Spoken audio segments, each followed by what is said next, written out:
રાજકોટ જમવાની થાળીમાં ઝેર પીરસતા GJ3 ડોસા અને જય દ્વારકાધીશમાંથી કેમિકલયુક્ત પિંક ડાઈ મળવાનો મામલો GJ3 ડોસા અને જય દ્વારકાધીશ હોટલમાંથી પિંક અને ઓરેન્જ ડાઈ મળી હતી. ડોસા અને ચટણીમાં કેમિકલયુક્ત ડાઈનો ઉપયોગ કરવામાં આવતો હતો. મનપાના ફૂડ શાખાની કાર્યવાહી બાદ કોર્ટનો મહત્વપૂર્ણ ચુકાદો. GJ3 ડોસાના માલિકને 6 મહિના કેદ અને 50,000નો દંડ ફટકાર્યો. જય દ્વારકાધીશ હોટલના માલિકને 6 મહિના કેદ અને 2 લાખનો દંડ ફટકાર્યો. કેમિકલયુક્ત ડાઈનો ખોરાકમાં ઉપયોગથી કેન્સર થવાનું જોખમ. અહેવાલ સંજય પોપટ. ખાસ કરીને વાત કરીએ તો રાજકોટ મહાનગરપાલિકાની જે ફૂડ શાખા છે એના દ્વારા ભૂતકાળમાં રાજકોટ મહાનગર વિસ્તારની અંદર વિવિધ નમૂનાઓની કામગીરી જે છે એ રૂટીનલી કરવામાં આવતી હોય છે.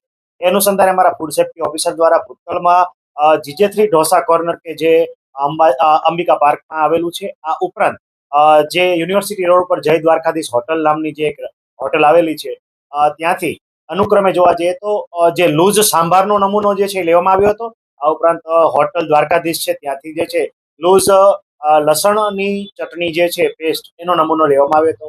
આ બંને નમૂના જે છે નિયમ ધારાધોરણ મુજબ જે છે એ સીલ કર્યા બાદ જે છે એ પૃથ્થકરણ અર્થે લેબોરેટરીમાં મોકલવામાં આવ્યા હતા.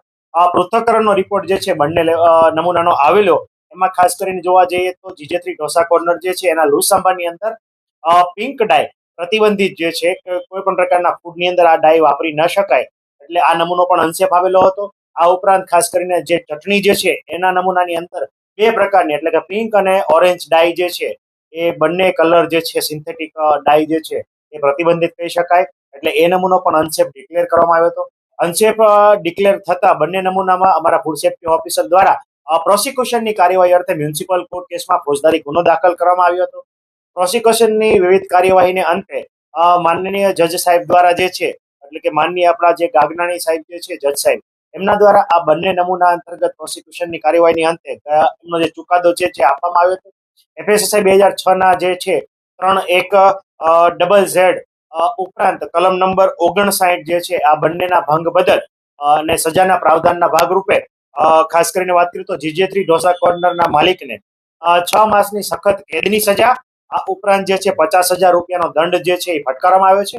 અને જો આ 50,000નો દંડ જો એ ના ભરે તો એડિશનલ 2 માસની સખત સજાની જોગવાઈ જે છે એ ચુકાદા સ્વરૂપે કરવામાં આવી છે. આ ઉપરાંત દ્વારકાધીશ હોટલ જે છે એમાં પણ આ પ્રોસિક્યુશન કાર્યવાહીની અંતે એમને કુલ 2 લાખ રૂપિયાનો દંડ જે છે એ ફટકારવામાં આવ્યો છે. આ ઉપરાંત 6 મહિનાની સખત કેદની સજા પણ જે છે એ ફટકારવામાં આવી છે.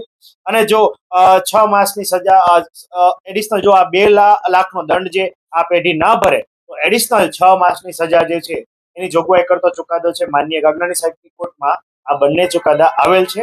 જી જી ખાસ કરીને આ ચુકાદો ખૂબ જ દાખલારૂપ કહી શકાય અને food safety and standard act મુજબની મહત્તમ સજાની જોગવાઈ જે છે એ મુજબ દંડ અને સજા ફટકારીને માનનીય જજ સાહેબ દ્વારા જે ફૂડ બિઝનેસ ઓપરેટર જે છે આવી ભેળસેળ કરી રહ્યા છે એમના માટે ખૂબ જ દાખલારૂપ કિસ્સો જે છે આ ચુકાદા દ્વારા પ્રસ્થાપિત કરવામાં આવ્યો છે.